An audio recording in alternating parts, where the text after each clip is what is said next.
Ahoy, boys and girls, welcome back once again to I Like Watches, and welcome to a sort of review of the Omega Swatch Moonswatch.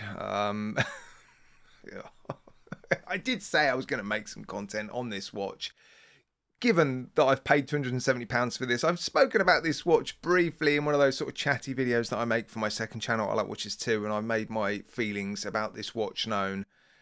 Yeah, very, very clearly. I almost didn't make even this video on it, to be honest. It's not even going to be a review. I think I just want to chat a little bit about this watch and why I've got such a big problem with this watch. I've got a little story to tell you, actually, which sort of sums up my feelings towards this watch and sort of how this watch makes me feel. But yeah, it just staggers me, the fuss that was made about these watches before they were even sort of felt or handled by anybody. The content that was being produced on these watches, I refused to make content on pictures of these watches because I just had a feeling they were going to be absolute rubbish, and they are just cheap junk, tat. And I'm so pleased to see so many content creators, when they got their hands on these watches, changed their minds and realised it was just a massive cash grab by the Swatch Group. And I know a lot of people in that video, or in response to that video that I posted on I Like Watches too, said to me,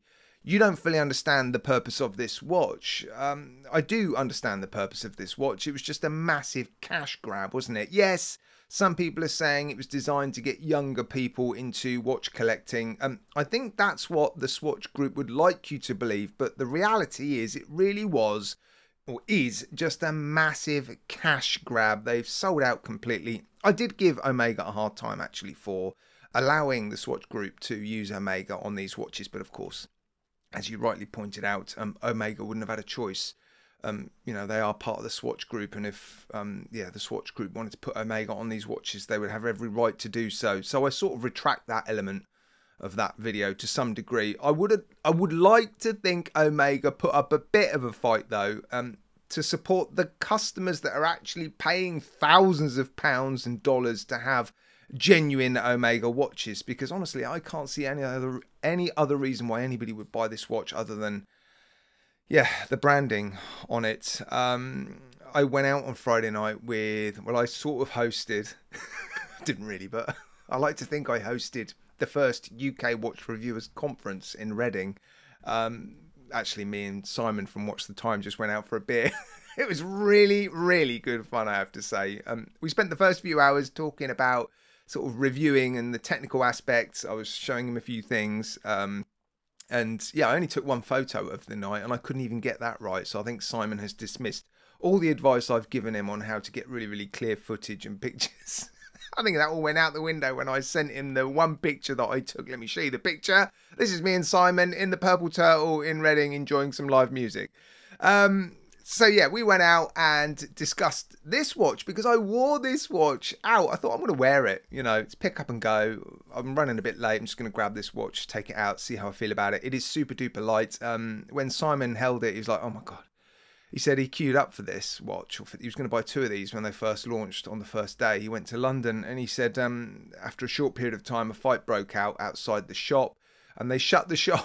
So he never got to buy the 2 watches. He went the first day, never bought them, and he is so grateful that now that he's held this one, he's so grateful that he missed out on the opportunity to spend almost £600 on these watches. Yeah, so now we know how Simon feels about these watches. Now, let me tell you the story that sort of sums up my thoughts and opinions, excuse me, on this watch. So I'm wearing this watch. We go out to another bar afterwards and we see this really smartly dressed Italian guy. He's got the sort of shiny crocodile shoes. He's got a pin tie, 3-piece suit. I mean, he's got all his hair. I mean, he's really carving some shapes on the dance floor.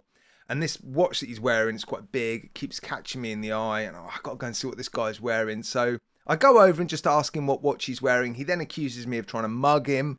No, I'm not trying to mug you. I keep sort of catching glimpses of this really bright, big watch that you're wearing. And I just have to find out what that is.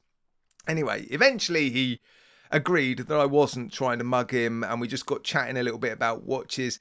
And then it got to the point where I felt I need to show him what's on my wrist. And I was actually embarrassed to do that. Now, don't forget, this is someone who will wear a homage watch with a random sort of Chinese sounding, just horrendous name on it. Gladly, I'll wear that out. I'll be loud and proud with that watch on my wrist. And there is a massive difference between wearing this and that. And let me explain to you what that difference is.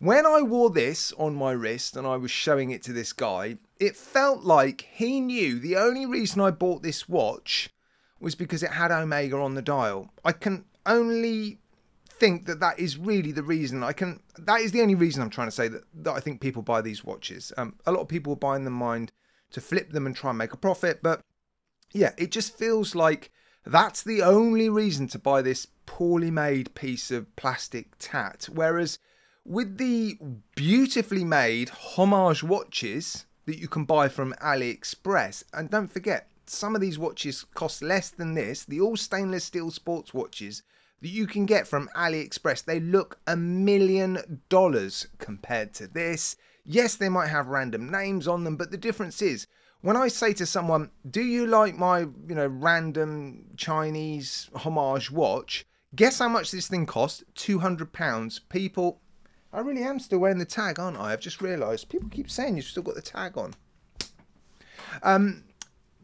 What was I saying? Oh yeah, people are horrified, are shocked at how cheap they are. They can't believe those beautifully made AliExpress watches are so cheap and affordable. Whereas when you say to someone, I paid £270 for this, they're shocked and horrified that you've spent £270 on a piece of plastic tat. That is the difference.